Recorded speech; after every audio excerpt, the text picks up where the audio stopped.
Assalamualaikum warahmatullahi wabarakatuh. Selamat malam adik-adik mahasiswa semuanya. Kita berjumpa pada sesi ketiga mata kuliah pelayanan kesehatan berbasis masyarakat. Tema kali ini adalah berjudul pemberdayaan masyarakat sebagai dasar PKBM. Jadi dalam menjalankan perannya, PKBM itu memiliki prinsip dasar, yaitu yang disebut dengan pemberdayaan masyarakat. Pemberdayaan masyarakat dapat dilakukan pada berbagai bidang, ya, bisa bidang sosial, pendidikan, maupun di bidang kesehatan.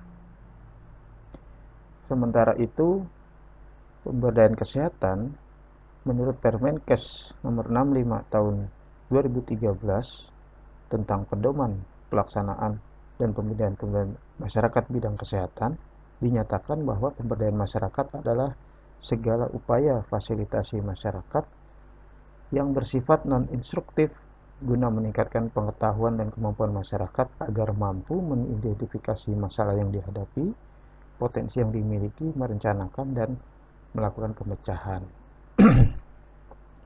Jadi dari definisi itu ada dua karakter, yaitu dari pemberdayaan masyarakat. Yang pertama adalah bersifat non-instruktif, artinya sukarela, tidak perlu ada instruksi-instruksi tertentu. Sifatnya itu kalau memang masyarakat mau silahkan, kalau tidak ya tidak apa-apa. Itu yang namanya bersifat non-instruktif. Yang kedua, tujuannya adalah meningkatkan pengetahuan masyarakat dan meningkatkan kemampuan masyarakat dalam merencanakan dan mengatasi masalah. Jadi selama ini tujuannya itu bukan hanya pengetahuan saja. Kadang ini yang sering disalahartikan bahwa melakukan pemberdayaan masyarakat itu cukup dengan memberikan edukasi, sosialisasi. Padahal bukan itu, tetapi lebih dari itu, yaitu meningkatkan kemampuan masyarakat sehingga mereka menjadi mandiri seperti itu. Kemudian sementara dalam bidang pemberdayaan kesehatan bidang masyarakat, dengan demikian ada 3 tahapan. Yang pertama disebut dengan community development.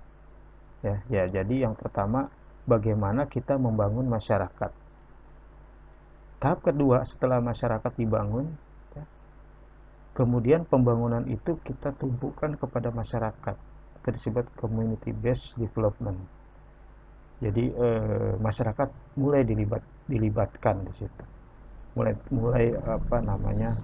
terlibat aktif lah.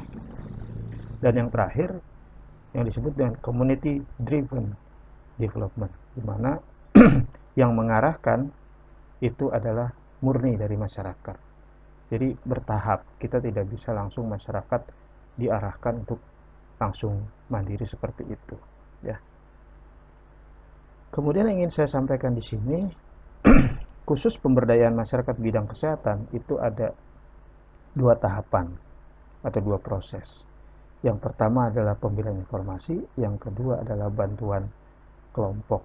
Jadi diawali dengan kita memberikan informasi secara terus-menerus, berkesinambungan, dan mengikuti perkembangan kelompok, baik individu, keluarga, atau masyarakat. Bila sudah diberikan informasi, tahap berikutnya adalah kelompok tersebut kita bantu, sehingga nanti ada golongan yang tidak tahu menjadi tahu, ya, atau memiliki pengetahuan. Kemudian mereka yang tahu atau memiliki pengetahuan itu akan mau. Jadi sudah ada niat. Nah, ini yang disebut dengan sikap. Jika sikap sudah ada, diharapkan masyarakat menjadi mampu, ya, mampu untuk bertindak. Nah, ini tahapan-tahapan yang harus dilalui dalam pemberdayaan masyarakat bidang kesehatan. Artinya sebenarnya salah kalau kita kadang berpikir bahwa pemberdayaan masyarakat itu masyarakat langsung mampu bertindak. Tidak seperti itu.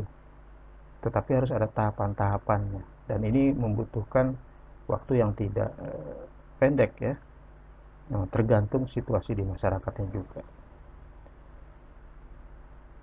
Kemudian untuk pemberdayaan masyarakat bidang kesehatan ini ada prinsip-prinsipnya ya. Yang pertama adalah keterlibatan tidak memaksa ya, dan dilandasi oleh kesadaran sendiri. Jadi harus proaktif dari masyarakat. Yang kedua, mampu mandiri atau lepas dari ketergantungan. Prinsip ketiga, merumuskan pelaksanaan kegiatan tanpa menunggu dan mengharapkan dari bantuan dari pihak luar. Ini disebut dengan mandiri. Ya, kalau tadi pertama sukarela, kedua otonomi, ketiga mandiri. Yang keempat prinsipnya adalah partisipatif, artinya pemangku kepentingan ikut serta sejak pengambilan keputusan dan seterusnya sampai dengan hasil kegiatan. Jadi dari awal sampai selesai itu diikutkan. Yang berikutnya adalah egaliter, artinya pemangku kepentingan setara atau sejajar, jadi tidak ada yang merasa lebih tinggi atau lebih rendah di dalam pemberdayaan masyarakat bidang kesehatan. Yang nomor 6 adalah demokrasi. Prinsip ini memberikan hak kepada semua pihak untuk mengemukakan pendapat masing-masing. Prinsip ke-7 adalah jujur. Ya, harus dilandasi oleh kejujuran. Yang berikutnya adalah kebersamaan. Jadi saling berbagi rasa, saling membantu, mengembangkan sinergi dan seterusnya. Prinsip yang ke-9 adalah akuntabilitas. Ya, dapat dipertanggungjawabkan, terbuka. Yang ke-10 desentralisasi, memberi kewenangan kepada daerah untuk melakukan otonomi ya. Yang ke-11 memperhatikan kearifan lokal. Yang 12 prinsip ekologis ya, keseimbangan, keberlanjutan.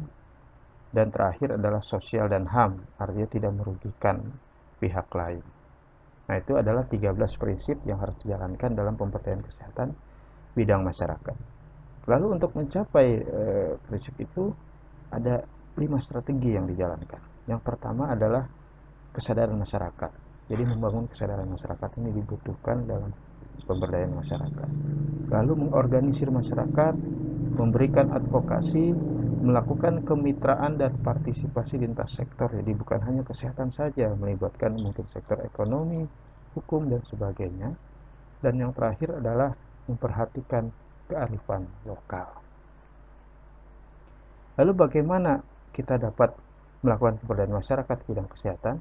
Ini ada 6 metode yang biasa dikembangkan, yaitu adalah RRA atau Rapid Rural Appraisal, ada PRA atau Participatory Rapid Appraisal, atau ada juga PLA, Participatory Learning Action ya. Kemudian yang 3 berikutnya adalah Participatory Assessment and Planning, Participatory Hygiene and Sanitation Transformation, dan Communication for Behavioral Impact atau COMBI.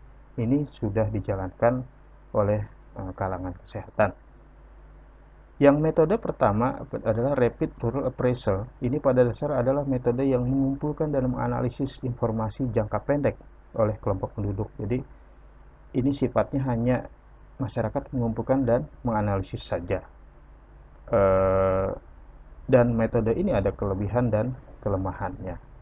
Salah satu kelebihan yang menonjol adalah cepat, fleksibel, dan dapat disesuaikan dengan situasi di desa. Sementara kekurangan yang paling menonjol adalah memerlukan penggalian informasi, terutama jika tim pengumpul itu dari luar. Jadi kalau misalnya bukan orang desa tersebut, ya itu akan sulit gitu ya. Nah, ini metode RRA. Metode lain yang lebih kompleks yaitu Participatory Rural Appraisal. Ya, ini ada kata-kata participatory, berarti di sini masyarakat dilibatkan ya. Nah, ini ada perbedaan antara PRA dan RRA. Jadi kalau PRA ini kita lihat untuk inovasinya dia perilaku, sementara kalau RRA lebih ke metodologi ya. Dan seterusnya nanti bisa Anda baca perbedaannya ya. Kemudian RRA itu juga EPRA itu adalah sebagai kontinuitas dari RRA. Jadi merupakan tindak lanjut dari RRA. Setelah dilakukan RRA biasanya dilakukan PRA. Nah, ini ada kelemahan kelebihannya. Salah satunya kelebihannya